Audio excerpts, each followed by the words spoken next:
On today's podcast, we had Mitchel come on. This was a awesome chat that we had, especially talking about our shadow selves, being able to translate our emotions, which I think is one of the key aspects of being human, because we are emotional beings. Our emotions help us to navigate the world. And yeah, it was just a fantastic chat just to get in and talk about, the translation of emotions, the shadow self, and that. And I will link up all Michelle's stuff down below as well. She does some fantastic work. I've experienced it myself, especially getting to know my shadow self and my soul values, which was quite phenomenal. But yeah, other than that, I hope you enjoy today's episode, and let's jump into it. Welcome to the show. How are you today? Fantastic, Mitch. Thanks for having me. Thanks for having me. More than welcome, and thank you for coming on. Super grateful for this. Always great having chats with you. Definitely. And so we'll start off this conversation. We'll get you to explain a bit about your journey, what you're about, what kind of work you do, and because I've experienced myself before, and it's very powerful. So, and the person I learned my values through and what they actually were, which is such like a powerful thing, and has helped me so much. Mm. Especially, I think it's been just under a year or over a year since I've done the course, but yeah, it was amazing. So Yeah, I'll yeah, get it's you all to, ownership. Yeah, yeah, yeah. So, and then, yeah, I'll get you to explain your work, your journey, and then we'll go from there. absolutely. Absolutely. Just I'm sure you can relate to the fact, those there was a point in my life where I had to believe I was either hexed or there was a master plan at play, right? There was those reoccurring life cycles, those that place where you've done so much work. And it doesn't matter what the courses you've done, the books that you've read, the therapy sessions, the philosophies, the teachings. I kept finding myself in this reoccurring life cycle pattern, behaviors, emotions, from the highs to the lows of the lows. And I mean, there was some pretty big hits. There was some pretty big hits.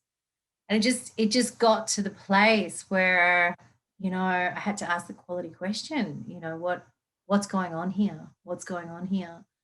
And so what I came to understand was actually after listening to a discourse with the Dalai Lama, and it was just the simplicity of his words. And for me, since that moment, the power has always been in the simplicity. As humans, I think we always try to complicate things, which is a part of our survival and safety mechanism that I'm sure we'll dive deeper into throughout our conversation. But I was in a really dark place, and I was listening to this discourse from Dalai Lama, and he's like, "Do not take my word for it. Try it on and see if it fits." I don't know what it was. It was in that moment my light bulb came on. It was like I realized I had all these pieces of the puzzle. And, I'd watched different people from different beautiful modalities, philosophies, and I was observing that people were still experiencing a level of limitation, stuckness. And what I took was, over my 25-year journey, all the pieces of the puzzle that worked together, that worked for me, and put them into an integrative process that, as you've experienced, is now called the Soul's Apprenticeship. So it's a 5-phase transformational process that, where we learn. For me, what I feel my greatest contribution is showing people how to translate the human experience. Yeah. Because until we truly know how to translate that lens of perception, we get stuck looping. And I have so many beautiful people come to me, as I say, for me, my tribe is the black sheep. They're the black sheep. They're the ones that see things differently, that feel like, man, it's really obvious, but it must be me. I don't fit in, right? I relate to that so much. Right? But we're the activators. We're the activators because we've come in to bring this unique lens of perception. What we've got to really do, and through adversity, our unique perceptions, we're here to truly learn that translation piece. To understand, it was like when I was in full blown PTSD, like full blown waking nightmare, couldn't get myself out the door. I had a string of heavy toxic relationships, found a lot of people, more than your average bear, very close to me, who passed away from my partner who took his life. My best girlfriend's baby passed from clot death. My brothers had passed from substance to escape their own pain. You know, mum had a heart attack in a spa bath. And the list kind of went on, you know. It was just like, there's got to be a higher reason to all of this. And so that became my mission. It became my journey to understand that translation piece of what was going on in the shadow form, to really understand how to unlock that, to then transition, to open up to the true value, to the gift, as you beautifully shared, of who you are, to dispense that in the world, to come into the alignment of who we truly are, to come home to the heart of that matter. And so it's a true embodiment experience, you know, really understanding these crucial vibrations that are non-physical, that have a huge impact on our physical reality. Everything is energy, everything from the microcellular part of our being to as we were just sharing before we jumped on this call, to when we exit and die, we just transition into another form of energy source, right? And so really my work became this development. I feel like in the last 10 years, I've been out here on the land, in this room, in this incubation phase of, you know, having these beautiful people, you know, journey with me through this phase to really bring this process into a consolidated form now, which has now brought people into the activation of their mastery, and which is another program that I do to then, this year I'm reaching, because so many people ask me to do, well, how do I learn what you do? I'm like, great question. So I've been developing the teacher trainer program for people to really come into that space, to bring it into their soul's mission, to dispense that gift into the world. So yeah, it's, you know, from that adversity, the black sheep, learning how to translate that deepest, darkest shadow that we can experience in trauma, pain, fear, confusion, negative emotion. The negative emotion is the activator of our potential. And I feel this is the greatest piece that I'm here to contribute to this beautiful collective and the emergence of our planet right now. Exactly, all right. And I love how you, like, you know, I guess the quote unquote negative emotion, it's like that's only the piece that, you know, powers you to that next big thing, or, you know, gives you that kind of, I wouldn't say motivation, but a next, I'm going to call it motivation. Because I was listening to a video and it's like every, say, public speaker has a bit of fear before they jump onto stage. And this thing is a good thing because that's an energy source there. So that when they get onto stage, they can speak from the heart and then be able to perform at their best. Because then if you don't have that fear, you don't have, I think it's the energy you don't have to actually perform at your best. So then having that negative, I guess, quote unquote negative, is also a very good thing if we can lean into it, as you're saying. 100%. Yeah, fear can be a very powerful activator of our potential. Yeah. And it's how we're utilizing, is it in its contracted form, or it's in its unconscious form, or its conscious form, you know? So is the fear inhibiting us from stepping out on that stage? Or is that fear an activator of our potential for us to truly lean and show up and open the gates for us to really be that dispenser of the gift and the message that we're here to deliver, and get out of the way?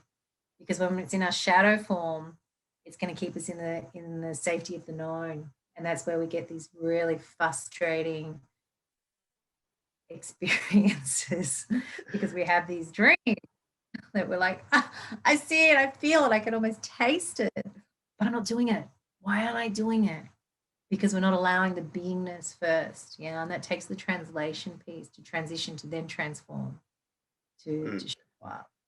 Yeah, it's so true with that, because it's like, you know, we don't, until you get to know it and start to love it, and, you know, get to know the story behind it, it's really hard to recognize that's the very thing that's, you know, stopping you. Because then I guess something that I've really learned how, like, procrastination is, you know, I guess a safety mechanism from, you know, stepping in, or self-sabotage is a you know, safety mechanism as well. And it's not until we get to know these shadow parts of ourselves that we can translate it and overcome it, and then say, I guess, heal that part of yourself, so then you can take that next step. So I guess one of my questions is like, what kind of stuff do you do to help people to get to know their shadow self? Great question. Big question. Yeah, look, For me, it's an extraction process of an identity, you know. And the first thing I really support and encourage is people to really lean in to that negative experience as the gateway to freedom. So the first thing I really encourage people to do is identify that recurring life cycle, pattern, behavior, emotion. You know, whether I'm working one-on-one or whether I'm in a room of, hundreds of people, I can promise you, if I ask how many of you relate to who experience recurring life cycles, patterns, behavior, emotions, 99 point hands will go up. Do you know what I mean? Because we, as humans, as life, because we are life, I'm an acupuncturist, it's where I start. 5 phases of the 5 elements. Every organ in our body represents an element, right? Every organ houses certain emotions in its unconscious or conscious form, negative or positive. Myself, I don't tend to use those terminologies because we have such a conditioning to them. We have such a conditioning to negative being bad and, positive being good. So we're in this pursuit of good and bad, right and wrong. And in that pursuit, we've polarized our lives. We've polarized the yin and the yang. We're actually missing the power of the now to be with what is. Yeah. So a negative experience is equally as powerful and as needed as a positive, right? Because what happens is what happens is our conditioning, our programming, our central nervous system sees these painful, bad, negative experiences and goes, red alert, must move away from, must seek positive. This is bad. This is not good. So then what happens is that this actually ends up with more charge on it because our central nervous system, our whole vagus, amygdala, is saying, you're not safe. You're not safe. You're on survival. And 90% of our population is in survival. When we understand this piece and we know how to translate the negative as the activator of our potential, the yin, we can't have light without dark. We can't have dark without light. The Tao, the simplicity and the power of that symbol is exponential. We can't put a seed out in the sun and say, grow. It's got to go down into the dark, rich, nutrient soil to be activated for it to emerge into the light. But it can't go into dry, barren, unfertilized soil because it's still not going to activate, is it? So that water, that nutrition is our love. And, one of the things I always say to people is like I'm continually asked, what is self-love, Mish? I'm like, it's learning to love your shadow. It's learning to love your pain. I love that. Is it so true? Yeah. Because if you can't love that part of yourself, you can't love all the parts of yourself. And we fall into this trap of loving only 50% of ourselves because we're so busy trying to push away the bad. I mean, the painful and the bad, but that's also the biggest part of us. Because there's something I also noticed too, is that people tie their identity around just being happy. And when you do that, when you get into the quote unquote negative emotion, you spend a lot longer there because you're thinking you're not yourself at the moment, even though that's a part of yourself. Boom.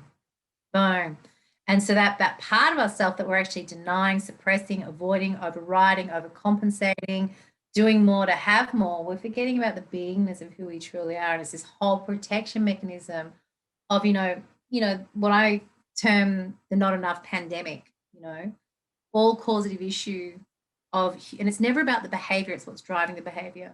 But as humans, we get so focused on the behavior that we get stuck in this, he said, she said, I can't believe that they did that, and versus focusing on actually what's driving that behavior. And it's this part of us that we keep so protected through these overcompensatory behaviors, whether it's from, overgiving to overprojecting, whatever that is.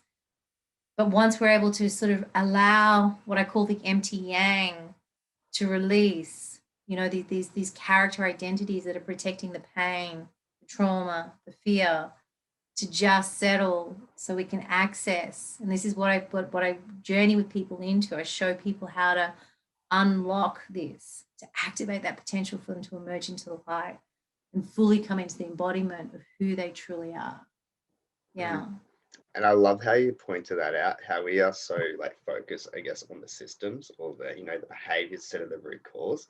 And it's like, it doesn't get spoken about enough, and it needs to be spoken about more, because even if we look into the healthcare system, right, we're so system occupied instead of looking at the core reason of why I guess that disease happened and getting down to the roots and then looking at a lifestyle change. But instead we put another band-aid on the issue instead of trying to actually get down to the root cause of it. Yeah. Yeah. It's a very Western philosophy. It's a very Western approach. Give it a pill, give it a fix hit, short-term gratification, right? And I learned this when I was finishing my bachelor in China. You know, like they used to say to us, the professors over there, you Westerners, one leg hobble, one leg hobble. You know, like, yeah, we get it. And what they meant by that was, you know, that in China, in the hospitals over there, they have Eastern and Western wings working together under one system, right? So, you know, people would come in for preoperative and post-op that have acupuncture beforehand, go over to have surgery, the Western wing, come back, and we rehabilitate them through acupuncture. You know, whether it was kids with cerebral palsy, people with just epilepsy, strokes, you know, we could use Eastern and Western integrative medicine. Yeah. But what they call in Chinese medicine, the Ben and the Biao. Yeah. So the Ben is the causative issue. The Biao is the symptom. And in the West, we treat the Biao. We really focus on this symptomology versus, as you were beautifully saying, that causative issue.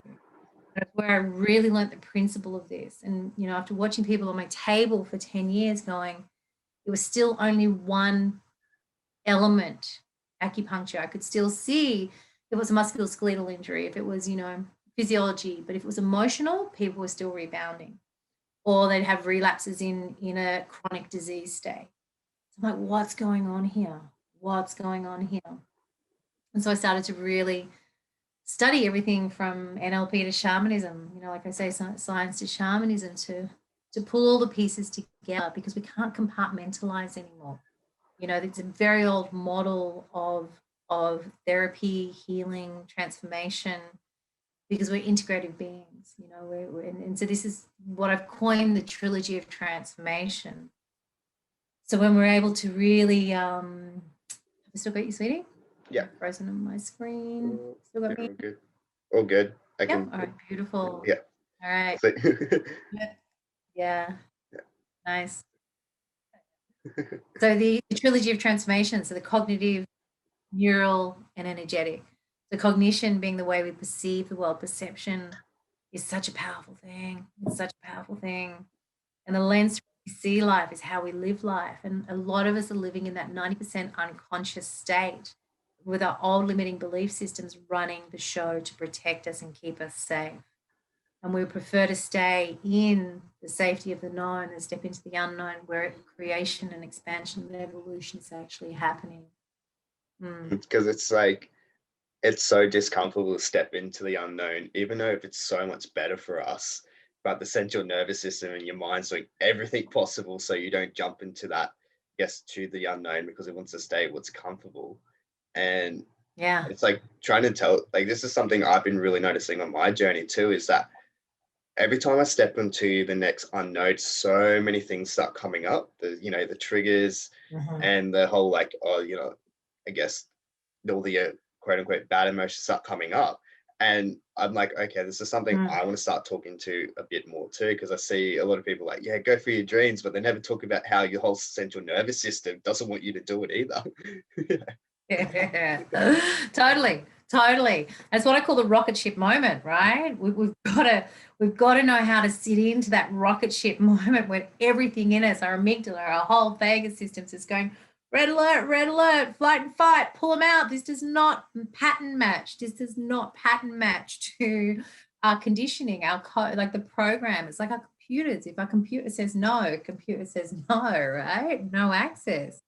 Same with our central nervous system. But what we have as humans is the superpower of choice. We're the only sentient beings on this planet that have it at this level, right? So we have what we call a meta consciousness that allows us, when we know how to use this superpower, to allow the central nervous system to go through an upgrade. But what we recognize it as at this point is anxiety, depression, a symptom that needs a pill or substance or something to be suppressed and calmed down. is leaning into and learning how to master. And I believe right now the greatest work of humanity is learning to master our central nervous system. Mm-hmm. What's happening when we're going through that rocket ship moment, you know, and it literally feels like we're inside a rocket ship that's being shaken up depending on the severity of the anxiety or depression that we're feeling, is that we want to numb that feeling. We feel so uncomfortable in that. But what my knowing is of this through my own PTSD, you know, like, you know, from having so many experiences of finding people I loved passed away,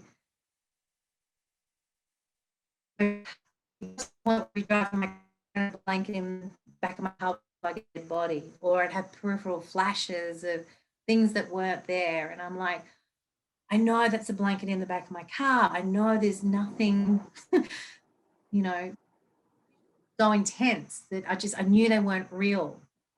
But my whole body wanted me to believe that. It was the greatest gift of going, my five senses can lie to me to keep me safe. My sixth sense does not. My wisdom, my power of choice, my ability to really be with the truth of who I am. And that's the soul. And I believe that's what's coming online now. This is where we're really coming into the power of who we truly are through this meta consciousness, to have the power of choice, to sit in and let these old programs oscillate up and out of us, to really come into the power of the present moment, come out of polarization, bipolar, mental health issues, to come home to the heart of our matter, to be present, to dispense the gift of why we are truly here, to come together as a collaborative human ecosystem of love. Exactly, all right. And you're seeing it so much more now. Like I had a conversation, it was yesterday with some dude. He's like, where it was like, because he's like randomly added me on Facebook, and he's like started asking me about podcasting and stuff. And I guess he has a bit of a background, but then not to get too much into his story, but then he's like taking that stand now to change. And I think that is such a powerful piece. It's like I'm seeing so many more people taking the step to change, you know, getting rid of these old beliefs, you know, just because this happened and this happened in life doesn't mean I can go get to my full, to a next level of life or to that magic. Yeah, 100%. 100%. You know, and I always play with this whole theory of change as well. It's like, is it actually a reverse engineering? You know, are we coming home to the unchanging, unwavering part of who we truly are, which is divine, which is divine love? Is that what we've come here to be? These transmutative beings of masters, to really, come home to this part, to reverse engineer the perception of change. It's just being that, Something like, I play with. yeah, I do feel that a lot. It's like being that pillar piece for the change, helping others around you. Because as soon as someone, I guess, being that pillar piece also helps people around you to start to do the change as well. And sometimes, you know, it is difficult, shoveling the road yourself, but then it's also the great change for humanity and help us to, I guess, come back onto line and get rid of these old systems. 100%.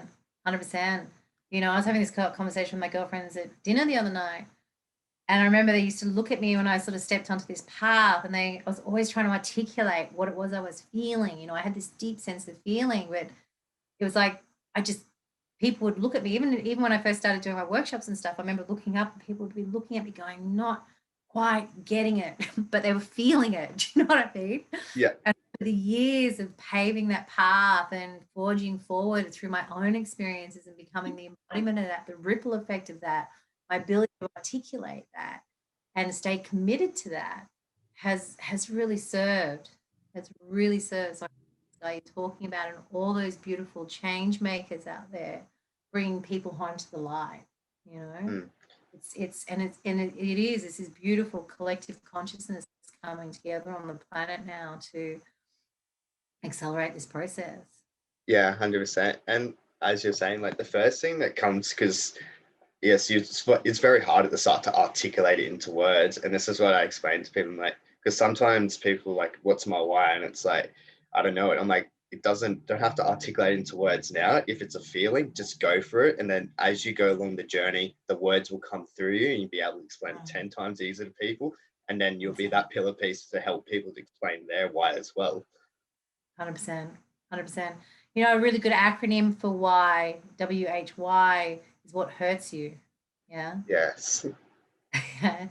Whatever's really hurting you is your next up level. It's what's going to really push you into, or versus even push you, because we're still using the shadow energy and willpower versus free will. You know, when we really come into that alignment of who we are and the truth and knowing that soul value, it allows us to be pulled forward versus using the willpower to really push our way through and use force. Yeah. Versus being the force, because we're connected to the source and we become this incredibly resourceful being to manifest all that's needed to bring this through. Yeah. Exactly. All right. It's just like finding, I guess, the flow of it instead of trying to, bunker the wall down. And I think that's so much more important, because it's like, even take flow back to the emotion side, is that if, by allowing the emotions flow through, it's easy to process them instead of trying to bottle them down even more. Because I was thinking of something today, it's like emotions are like water for such. And the more, I guess, the more you try and push it down, the more the water tries to bubble up even more. And it gets stronger and stronger and stronger. And it's motion, it's energy. You push whatever is suppressed is going to be expressed. It's got to be an equal and opposite reaction to create that equation of balance, which I can also feel is a bit of a myth if we're continually trying to seek balance. I think, because there's always that movement, that flow, like you're talking about, right? The ebb and the flow, the yin and the yang. But when we know the anchor and the center point of who we truly are, we don't get pulled in the sea of chi, from highs to lows. When we're able to really sit in the center of the ebb and the flow, like a boat that knows where its anchor is. Yeah. To be able to truly observe what is, even if it's the ebb or the flow, negative or positive. Yeah.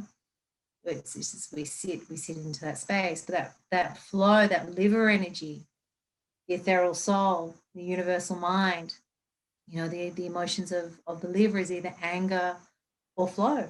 Yeah. And that's the alignment to who we truly are. That's the fourth phase of the soul apprenticeship. But to connect to that, the ethereal soul, the dreaming, the truest and deepest aspect of who we are, we've got to know our shadow, the yin aspect of the soul. Second phase of the transformational process and the soul apprenticeship, right? Because that dreaming is what we've come here with. Everyone has vision, and it doesn't matter whether it's shoe cleaning or being a frontline leader. It's who we are being in that service. Yeah, it's who we are being when we are in that place of service. And that's the most important thing. And that's the alignment to who we truly are. And that's where we experience the flow. If we are disconnected from that flow, we feel angry, we feel frustrated, we feel alone, we feel isolated because we've disconnected from who we truly are. And so that anger is, in its unconscious or conscious form, is saying to us, in its unconscious form, anger is saying, I feel powerless, under threat, and I need to protect myself. Because liver, the ethereal soul resides in the liver. And the liver energy in Chinese medicine is wood. Yeah. So the wood is the precursor to heart, which is fire.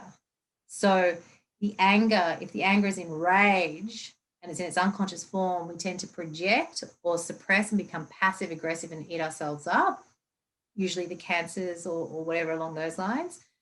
Or we project and we're seen as narcissists or angry people. And so anger is made bad and shamed. Whereas when we bring it into its conscious form, that wood energy is asking us to burn off the old, to come home to the true passion of the heart, to ignite and expand and bring that dreaming and that flow truly through to create a life by soulful design.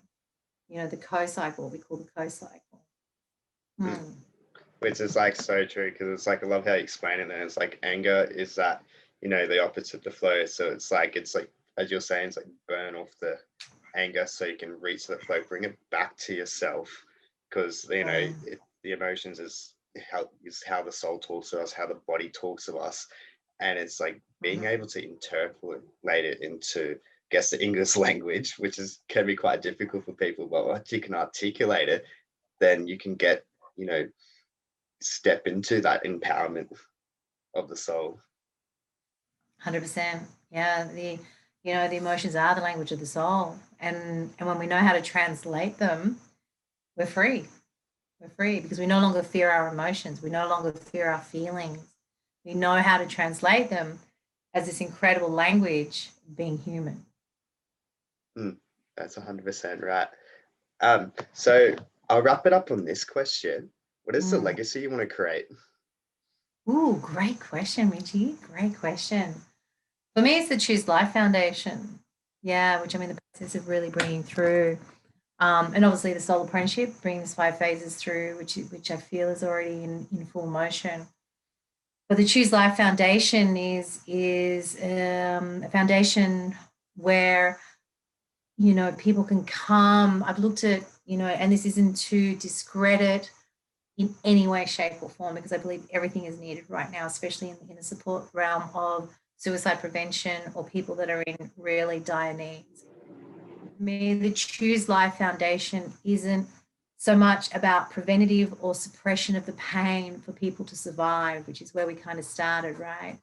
The Choose Life Foundation is about bringing people to choose life in its fullest, light and dark, to understand this incredible, you know, source we call pain, fear, and confusion.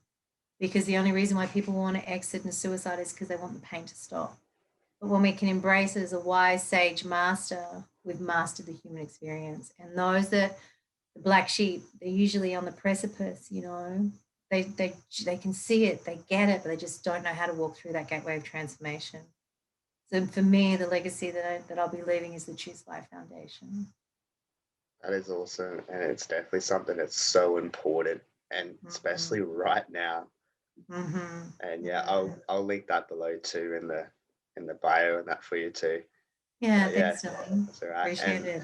So good. Thank you so much for coming on. Super grateful. Thanks for having me. Great to chat. Cheers for tuning in today's episode, guys. Give it a thumbs up. Let me know what you think, and also if you think a friend would value from this, please share it with them.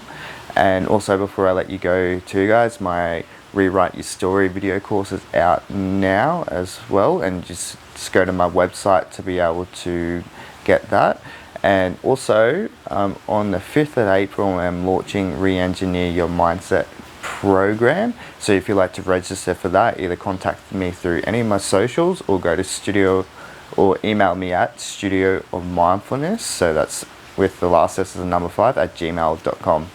And thank you guys for all the support and appreciate it, and have a good one.